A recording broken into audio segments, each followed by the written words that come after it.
rero iyo tuvuze aba celebrity turabona abantu bakomeye bitangaza ku isi, ushobora kuza kubegera ukababwira uti hey, ndashobora guhifata amavideo yanyu mwakoze manininya ayo bita ama long form video, cyane cyane bakunze gukorera kuri YouTube yaba mu podcast cyangwa ibindi biganiro, ama views 10,000 kuri video imwe.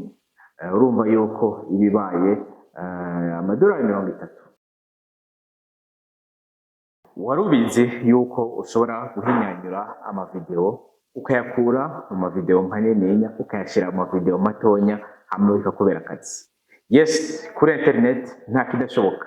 Iyo ni opportunity tugira turabira hamwe uno munsi muri kumwe na John nkuko byama ni kuri We Talk Business. Ntibagira ngira subscribe hanyuma ibiganiro ni wabikunda uze kugisangiza abandi nabo nyine bashobore kuboneraho ino opportunity atari benshi bataramenya.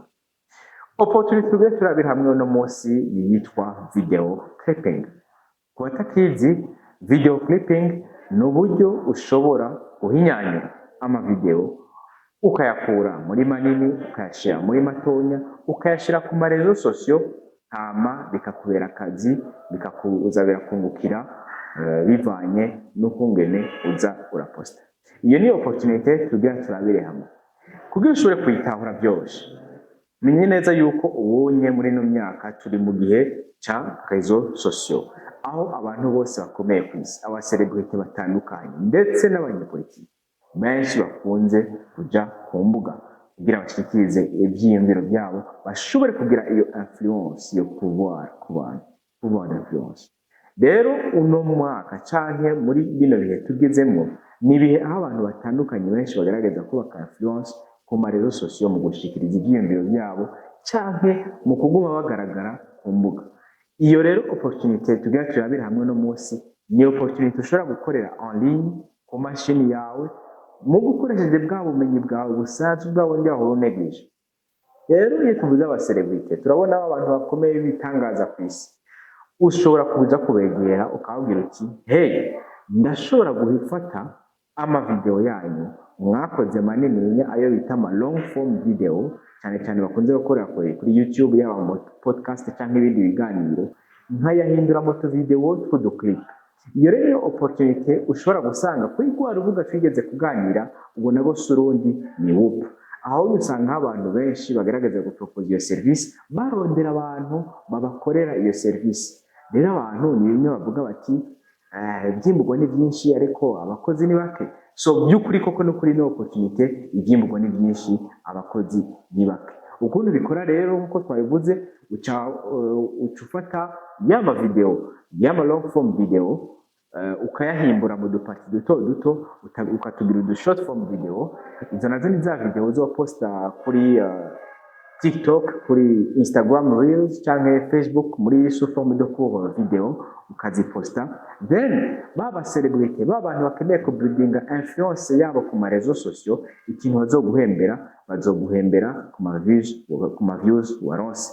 Kenshi rero iyo wonse nk'ama views 1000 kenshi bakunze kuriha, hari abakunze kuriha amadolari 2 ku ma views 1000 waronse, amadolari 3 ku ma views 1000 waronse.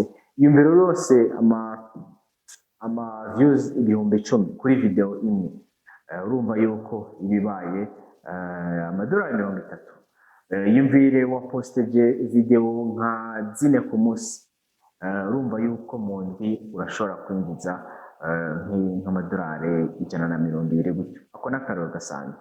So rero bivana n'umuntu n'umu influencer, icyo ni cyambere, bikavana na budget yaloketinze kuri iyo projet yiwe aho ashaka ku buildinga influence ku marezo sosio. Muri ko rero ku buildinga influence ku marezo sosio abakeneye abantu baza baraklippinga ama video, aribyo beca bita video clipping. Video clipping rero ucufata ya ma video bagiye barakora maremare ukaza duhimbura mu duce turi très intéressant abantu bazokunda, tukaba sous forme de viralité. Rero ukunze kubona abantu bari celebre yugiye kuri TikTok canke Instagram Reels ukaguma ubona muri ama video y'abandi nyene y'aba influencer baguma bagaruka kenshi bijanye c'est pas anodin. Bon, of course ino business model muri Afrika ndatera imbere cyane, aho yateye imbere cyane ni muri Amerika. Nkuko twamye tubivuga, Amerika ni ama business model yose avukiye.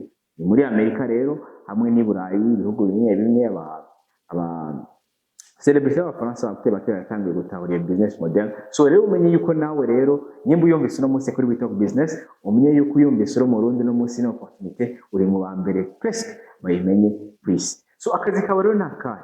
Akazi kawe no munsi akufise nimba uri interesse n'ino opportunity, akazi ufise nuko kugenda kuri Whoop.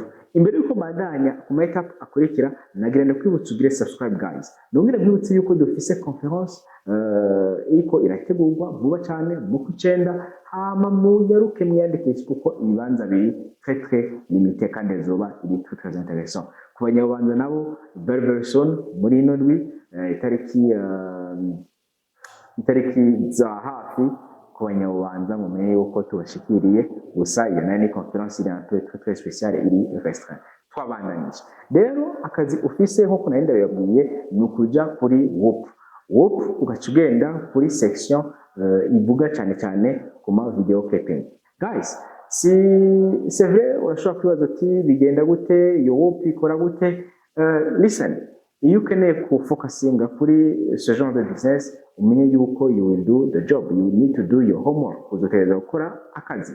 So rero ingene bigenda, genda kuri Whoop ugenda urabe section ya video clipping, umaze kuyibona hama ushobore kugira kuraba ama different offer ahari, ama offer y'abantu batandukanye bahari, ama offer menshi, ugenda ugakita kuri iyo offer ukaraba ibyo basaba, ama requirements kugira ube umu video clipper wabo, then bimaze kugenda gutyo, then ibintu bizogenda neza cyane. Nizere yuko this opportunity wayimenye kandi yaguhimbaye. Niba ufite ikibazo cyangwa inyunganizi, please make sure you comment in the comment section, hama tuzosubira mu yindi video. Thank you so much guys, I love you so much, bye bye.